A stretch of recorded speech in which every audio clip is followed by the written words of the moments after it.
I'm people ilg, and I approve of this winter and this beautiful spring. Oh yeah, baby.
Choir performance.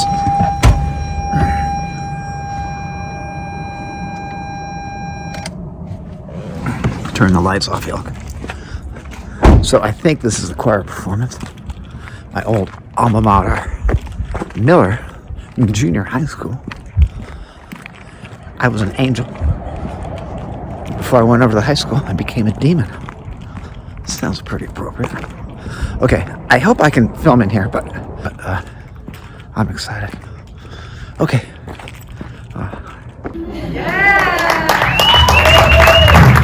Hi everyone. So this song, I just feels really relevant to this time, and hopefully, well, actually not hopefully, it's kind of a sad song, but I think some of you guys can relate. So this song is for me, the song is for you, and for everyone who feels this way.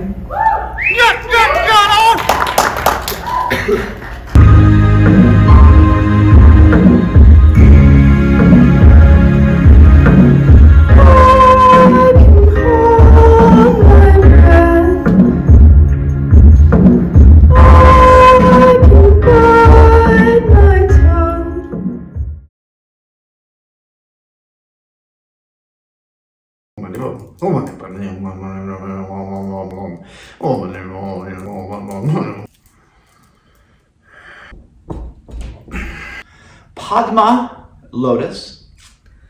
Asana, seat, to take a seat in. Literally taking a seat in the lotus blossom. It takes its symbolism from the lotus because a lotus is that which blossoms through the muck and the mud of a very shallow pond and never gives up. It germinates through the mud and muck and water, and it senses the light. And it hits the surface of the water and blossoms into this most beautiful flower. Lotus flower. Most people, if I say do yoga, they think they flash on like, well, maybe you took my yoga classes in Los Angeles at the Steve Ilg's high performance yoga studio on Ventura Boulevard, neon lights, beautiful studio, powerful classes. Everybody left on pranic high, fit, strong, breath, sweat. That's good, but it's not yoga. Those are called asana, the postures of yoga. Yoga cannot be differentiated from meditation. And 6,000 years ago, as yoga, it almost suffered a decline. There was a beginning of what is prophesied as Kali Yuga, the spiritual decline of the human species. And students, prior to that time, were instructed just to sit in full lotus And then the guru, the teacher, would give the student an object for meditation. As the conveniences of life became more and more, and entertainment became more seductive to people than inner attainment, the yogic masters of that time realized we're starting to lose focus. They can't just meditate as instructed to prior generations. We were starting to lose our mental resolve. So they designed a system of yoga postures that would strengthen the body, make it fit for meditation, strengthen the mental fibers to concentrate, holding a pose. That's where the yoga came in, the yoga postures came in. But yoga existed long before the posture system became a part of what Patanjali Yoga Sutras of Patanjali codified thousands of years of yogic teachings, philosophies, and dharma. So asana became a form of almost calisthenics to prepare the mind and body to sit in meditation, which would come a little bit later. If you had to learn one yoga posture, and one only, do whatever it takes to sit in full lotus. And being able to sit here opens up hips, it opens up the chakra system, and all of the nadic system, which animates the chakra system, and it keeps the hips open, the lower back supple, and this is why it's the most important. It's very critical to the higher ascension of the ultimate possibility of who you are to master Padmasana. Don't ever give up until you get this posture. And you probably know my story of spinal paralysis from a winter mountaineering accident, Longs Peak, Rocky Mountain National Park.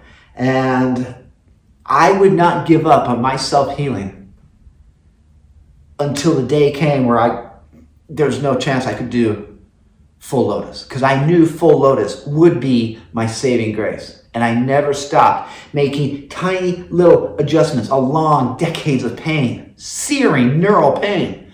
But I didn't give up, because I knew the magic and the inner energetics of the prana, which I outlined in my book, The Pranic Junkie. Probably never heard of it, even those of you that have studied with me for decades, because you have to be sincere. But I did, on the mainstream level, the most recent book, before I became a daddy, Total Body Transformation, Disney publication. I distilled a ton of yogic and Western methodology into this book for you. So you got to do your homework in this path. But going all the way back to the original yoga, the Hatha Yoga Pradipika, they all point to this posture. So in the next few moments, I'm going to just show a sequence of postures that you can do to learn to safely get your joints strong enough and supple enough to sit here and meditate just like the masters of yoga that reached enlightenment in this lifetime because they did the work. Not entertaining work, inner attainment work. You got to know your priorities. And for me, the priority, especially now as I go into the 6th decade of my life, to be able to sit still in the most powerful posture known to the inner energetics toward enlightenment, toward an awakening, is Padmasana. Don't give up on it. I'm going to show you a very safe, proven path through my decades of teaching in a very easy to digest little sequence that you can customize and keep sitting stronger. Because of all the stuff you've seen us do in these vlogs, how many are there? 200, closing around 220 vlogs. All that beautiful athletics. You saw my resume from this winter of racing. I'm not just like a retired ballet teacher, gymnast that teaches these yoga classes. We get out to start lines of all these different endurance sports that are opposite of hip suppleness. That's what's the beauty of holistic fitness. So join me in this sequence to guide you to sit within the full lotus. Good luck on your journey. Comment below, ask questions. I'm very accessible. But then again, I know nothing. Nama.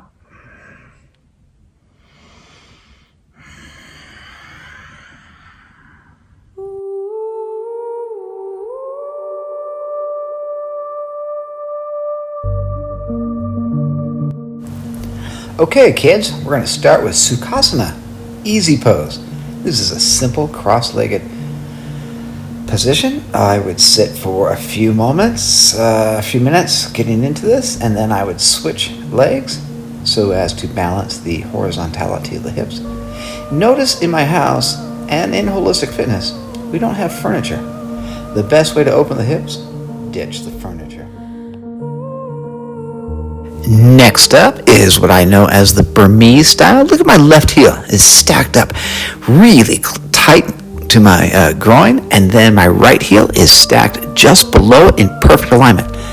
Use that yoga block over my left shoulder if you need to elevate the sacrum to make it more comfortable. Oh baby, one of my faves, Vajrasana, diamond posture. Do you see how my leg position looks like a diamond?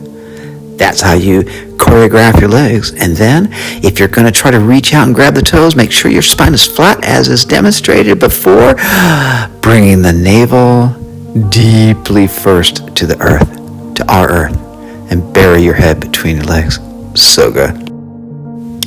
Ladies and germs, Baddha Konasana. Baddha means bound, Kona means angle, asana, pose, bound angle pose.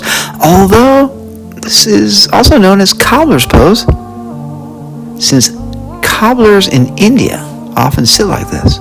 Really opens the hips. Kapotasana. The kids nowadays mistakenly call this Raja Kapotasana. But Raja means royal. That means if I would bring that rear foot back to the base of my head. No. What we're doing is practicing this bread and butter pose. You have to train both sides, remember. And if you're going to dive over, like I'm going to do here, bring your belly button first to the earth. Keep the length to the spine. Don't round your spine as you dive deep. Okay, listen close, Sangha, because these don't have names. This is my own way until I keep you safe from a joint health perspective going into full lotus. So, notice how I brought my right ankle over my left knee, and then over the years ahead, you'll slowly take that foot without crinkling the creases in your ankle up toward your hip socket. Several months, years later, you'll be able to reach around with your right hand and grab your right toe behind your back. Promise me you'll take your time, as I did, decades at work here, not days, not weeks. Train both sides evenly in all of those prescribed postures. And if you take your time, my dear young noble Sangha, you too will be able to find that inner force, that inner chi from Mula Bandha, and rise ever higher.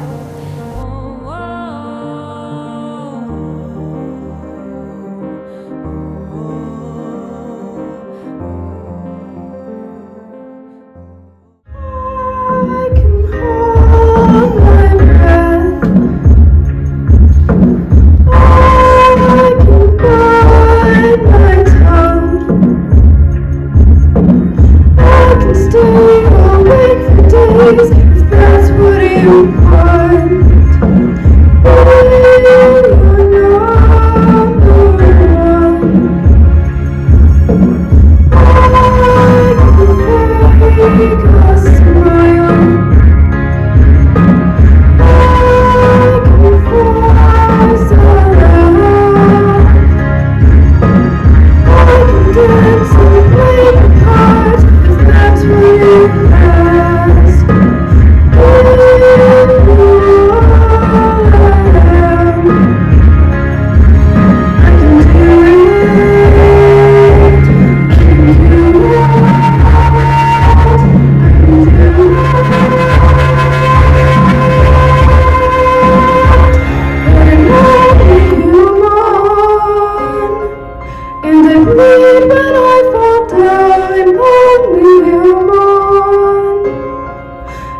crash and I break down. Reports in my head, knives in my heart. You build me up and then I